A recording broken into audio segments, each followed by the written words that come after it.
We're here live from the Toowong Memorial to do 100 meters of handstand walks for time. Now for you, that might look like 75 meters or maybe even 50 meters.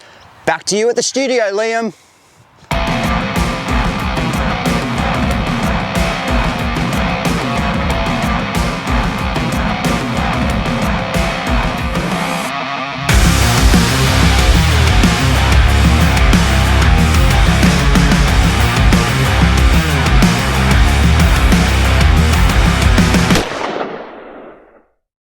Alright guys, we've got a fun one today. It's going to be 100 meters of handstand walks for time.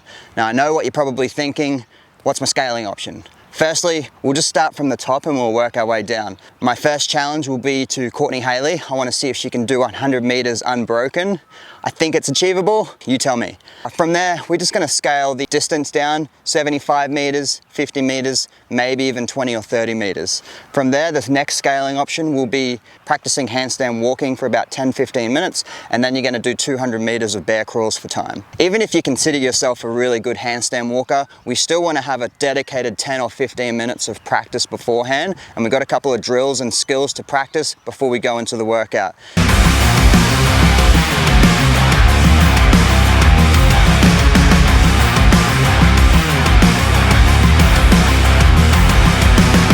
It's no surprise that gymnasts and weightlifters are really good at their craft because they practice the basics and they practice the basics a lot. So what our goal is today is just work on them foundations and just have some dedicated practice to get really good at that simple stuff. Super easy to think about warming up your shoulders when you're about to handstand walk, but what I like to do before starting is warm up my wrists, my forearms and my elbows. They tend to take a big beating when you're handstand walking. Everyone tends to spend their time warming up their shoulders. So first thing we're going to do, hands together, we're just going to go for 30 circles, so 15 one direction, 15 into the other direction. After that, I like to have a bit of a stretch with my forearms, swing and pull my fingers back towards myself every single time, just get a little bit further. And I'm gonna go for 10 each side of that. Then we're gonna pop down on the ground. From here, I'm just gonna start by warming up my fingers as well. So hands forward, I'm going to lean forward and push myself back. So I'm pushing hard into the ground, lean forwards, push back. Try and spread your fingers, get as much surface area on the ground as possible. Lean forwards. I like doing the same thing side to side. Push, push, push. This is warming up my fingers, my wrists, as well as my forearms. Hands go sideways like this, just a little bit of pressure on them. And from there, as fast as possible, I'm gonna go and put all my weight on my fists, okay? So a little bit of pressure on the wrists here, and fast, all my weight on my fists. Speedy turnover from here to here. Gets those wrists ready for those kick-ups and all the pressure that's going to be on them while you're upside down. We've all done inchworms before. This time we're going to do a mobile inchworm. So hands go on the ground, keep our legs relatively straight, walk it out. Try and make it feel like a handstand walk. So I don't want you bending your arms, moving from your shoulders all the way out, and then move your feet in, trying to put as much weight on your hands as you can. Shoulders out and feet in, as much weight on your hands as you can. Do some down ups, okay? These are burpees without the push up at the bottom. So hands down, stand. Just think about snapping your feet out and back in as fast as you can, keeping all your weight on your hands the whole time. Find a nice hollow position and with control, touch your shoulders, okay? So I'm not looking for you to rock from side to side. Stay tight as you can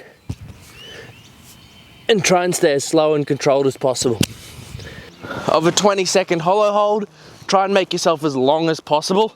It's easy to be up here. It's harder to hold your integrity in that long position. 20 seconds there into a 20-second Chinese plank. Squeeze your butt as hard as you can. Drive through your heels up at the sky. 2 rounds of 20 seconds in each position. It's almost like a really long lunge, and I'm reaching with my upper body away from my feet. That's going to help me slow down when I get to the vertical position. If I kick up really fast, my feet are going to continue in that motion and my hands won't be able to keep up. So this perfect kick up is going to look like a lunge, a reach, and then my feet slow down as I start to rotate over.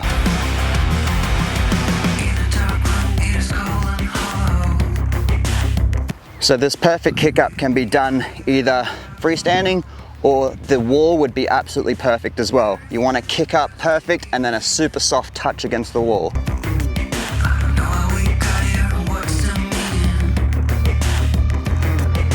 So freestanding, I shouldn't be going that way. I want to try and hold it for half a second and then start to come back down.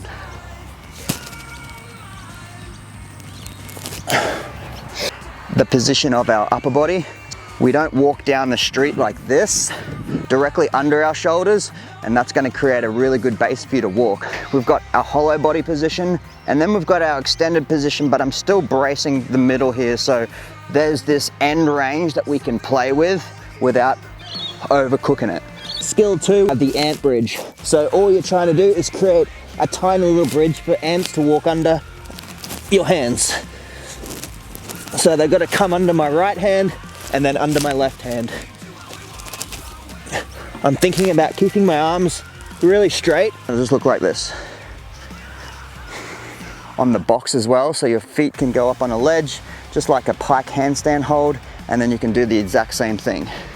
The perfect kick up, the ant bridge, trying to put them two together. So it'll be the perfect kick up, fall this way with that tight hollow body position, and then it's just gonna be 3 or 4 little ant bridges, and that's gonna help you just move in that direction. So don't focus too much on walking a long distance, focus more on them perfect positions.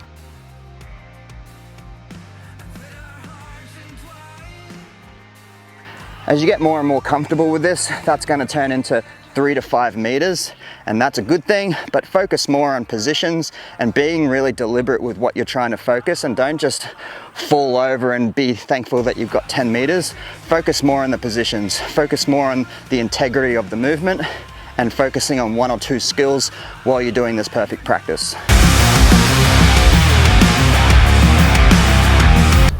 How'd you go? Yeah, good. It was harder than I thought it would be. Be conservative from the start, and would highly recommend breathing. If you hold your breath the whole way, you'll get a headache and it won't be a good time. I found that to be incredibly hard, and I feel extremely heavy and unfit right now. Very humbling workout. Obviously when fatigue starts to set in, technique goes out the window a little bit, so that's why that first 10 or 15 minutes of perfect practice before the workout comes in really, really handy. The scorpion starts to happen, start to lose the midline, but the more you practice perfectly before the workout starts, the more that loss of technique is delayed. So even the best in the world, they're gonna hit fatigue at some point, but it all comes down to you and how much perfect practice you put in before that fatigue sets in. To keep intensity in your workout, it's important to ask your friends what they did or what they're gonna do.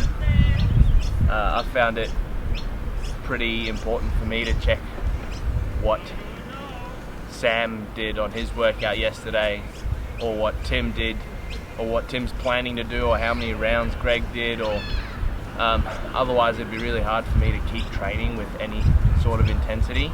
Keep the community going by messaging your mate and seeing if they did the workout, how they did in the workout. Keep them accountable as well as yourself. Yeah, and on the other side of that, know when it's a workout that involves a lot of intensity, and know when it's a workout that involves a little bit more pacing and structure. Like today, for example, you hit that intensity too fast and it's basically all over. If you're unsure about the whole 100 meters, just go for 15 or 20 minutes, depending on, how your ability is.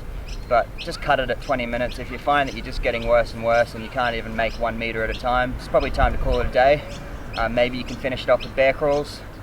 Bear crawls is going to give you the same stimulus of that lactic acid in your upper shoulders. Really, really tough movement, and it'll definitely translate over to when you do get upside down. You'll be better off for it. I always underestimate bear crawls. Yeah, unfortunately, bear crawls just look really dumb when you're in the park with other people, so...